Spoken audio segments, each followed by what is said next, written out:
غلام زندہ دلوں کا ہوں، عشق جن کا صفا، نہ صوفیوں کا جنہوں نے نہ دل کسی کو دیا، وہ زندہ دل کے ہیں رنگ آشنا اور بے رنگ، عیار ہیں جو میں و مسجد و صنم گاہ کا۔ علامہ اقبال کہہ رہے ہیں کہ میں ان زندہ دل لوگوں کا غلام ہوں جو سچے عاشق ہیں، اور ان نام نہاد صوفیوں سے میرا کوئی تعلق نہیں جو کسی کو دل نہیں دیتے، کسی سے محبت نہیں کرتے۔ پھر دوسرے شعر میں کہتے ہیں، یہ زندہ دل لوگ ایسا دل رکھتے ہیں جو دنیا کی رنگینیوں سے آشنا تو ہیں لیکن اس سے قطعی بیگانہ ہیں۔ وہ مسجد اور صنم کدہ سب طریقوں کے لیے ایک ہی نظر رکھتے ہیں۔ نگاہ وہ ماہ و پروین سے بھی بلند رکھیں جو آشیاں نہ گریباں کہکشاں پہ رکھا، وہ انجمن سے ہیں باہر اور اس کے اندر بھی، وہ خلوتوں میں بھی یوں ہیں کہ ساتھ سب کا رہا۔ پھر علامہ اقبال کہہ رہے ہیں، ان زندہ دل لوگوں کی نظر چاند اور پروین ستاروں سے بھی بلند ہے، یعنی وہ بہت بڑا سوچتے ہیں، کیونکہ وہ کہکشاں کی وسعتوں میں بھی آشیاں نہیں بناتے، یعنی ان کا مقصد حیات اس سے بھی بلند ہے۔ وہ بز میں ہوتے ہوئے بھی دنیا کی رنگینیوں سے الگ ہوتے ہیں، دنیا میں رہ کر اس کی چمک دمک میں نہیں پھنستے۔ وہ تنہائی پسند ہوتے ہیں لیکن ہر کسی کے ساتھ ہوتے ہیں۔ سمجھ حقیر نہ تو عاشقان صادق کو کہ یہ شکستہ بہاں ہیں اثاثہ قافلے کا، غلاموں کو خط آزادگی انہوں نے لکھا، ہیں شیخ اور برہمن گڈریے بن گلہ، پیالہ لے تو کہ میں کو حلال کہتے ہیں، حدیث گرچہ عجب ہے راوی اس کے سقہ۔ علامہ اقبال کہہ رہے ہیں جو اللہ تعالیٰ کے سچے عاشق ہوتے ہیں ان کو حقارت کی نظروں سے مت دیکھو، کیونکہ خستہ حال ہوتے ہیں، مفلس ہوتے ہیں، غریب ہوتے ہیں، لیکن یہ وہ لوگ ہیں جن کے پاس کاروان حیات کی دولت ہوتی ہے۔ یہ وہ زندہ لوگ بندگان خدا کے نام آزادی کا خط تحریر کرتے ہیں، یہ بتاتے ہیں کہ اللہ کے سوا کسی کی غلامی اختیار نہ کرو، اور انہیں یہ سمجھاتے ہیں کہ شیخ و برہمن وہ ایسے گڈریے ہیں جن کا کوئی ریوڑ نہیں،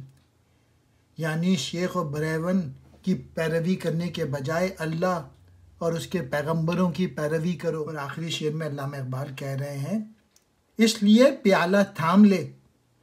کیونکہ شراب کو حلال کہتے ہیں، بات اگرچہ عجیب سی ہے لیکن اسے بیان کرنے والے انتہائی معتبر لوگ ہیں، یہ معرفت الہی کی شراب ہے۔ لالا اس باغ کا ہے رنگ سے آلودہ ابھی، ہاتھ سے نہ دے سپر جنگ ابھی ہے جاری، فتنے ایک رکھتا ہے آغوش میں 200 فتنے، مہد افرنگ میں دختر بھی ہے ایک اس کی ابھی۔ علامہ اقبال کہہ رہے ہیں اس چمن میں، اس باغ میں، اس دنیا میں لالے کا پھول یعنی مسلمان ابھی انہیں زنگ لگ گیا ہے، اب بھی مسلمان جو ہیں دنیا میں پھنس کے رہ گئے مٹیریلزم میں، اس لیے اپنے ہاتھ سے ابھی ڈھال مت رکھ کہ جنگ ابھی جاری ہے، یعنی اہل ایمان کا ابھی کام ختم نہیں ہوا اس دنیا میں۔ پھر دوسرے شعر میں کہہ رہے ہیں، لادینیت ایک ایسا فتنہ ہے جس کی آغوش میں 200 فتنے پرورش پاتے ہیں، یہ فتنہ ایک ایسی بچی کی مانند ہے جو ابھی یورپ سے اٹھ رہا ہے، جب یہ جوان ہوگا فتنہ تو سینکڑوں فتنے اٹھ کھڑے ہوں گے۔ یہاں روس میں ابھرنے والی تحریک اشتراکیت کی طرف اشارہ ہے۔ کہ آرام سے بیٹھا ہے لبے ساحل اٹھ، کہ لڑائی ہے نہنگ اور بھور سے تیری، چھوڑ دینا ابھی تیشے کو خیرت مندی نے، ہے بہت لال دل سنگ کے اندر مخفی۔ علامہ اقبال کہہ رہے ہیں، اے ملت کے لوگوں، تو ساحل کے کنارے آرام سے بیٹھا ہوا ہے، یہ آرام کا موقع نہیں ہے، کیونکہ نہنگ کہتے ہیں مگرمچھ کو، کیونکہ مگرمچھ اور بھور سے مقابلے کا مرحلہ ابھی باقی ہے۔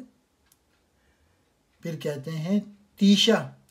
اپنی صلاحیتوں کو کام میں نہ لانا عقل مندی نہیں،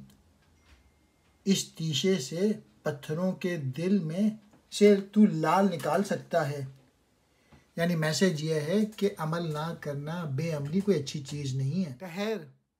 تا پردہ اٹھا دوں میں حوادث سے، کیا کروں شرح نوا کی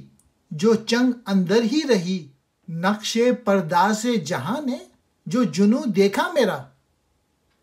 کہہ دیا تنگ ہے صحرا تیرے سودے کو ابھی۔ ٹھہر تاکہ میں ایک اور مقام سے پردہ اٹھاؤں، میں ان فریادیوں کی تشریح کیسے بیان کروں جو ابھی تک رباب کے تاروں میں پوشیدہ ہیں، یعنی مستقبل کے حالات۔ پھر آخری شعر میں کہہ رہے ہیں، جب دنیا کے تخلیق کار نے یعنی اللہ تعالیٰ نے میرے جنوں کو دیکھا تو اللہ تعالیٰ نے کہا، یہ ویرانہ یعنی یہ دنیا تیرے اس جنوں کے لیے ابھی بہت تنگ ہے، تیری معرفت کی باتیں سننے کے لیے ابھی کوئی تیار نہیں۔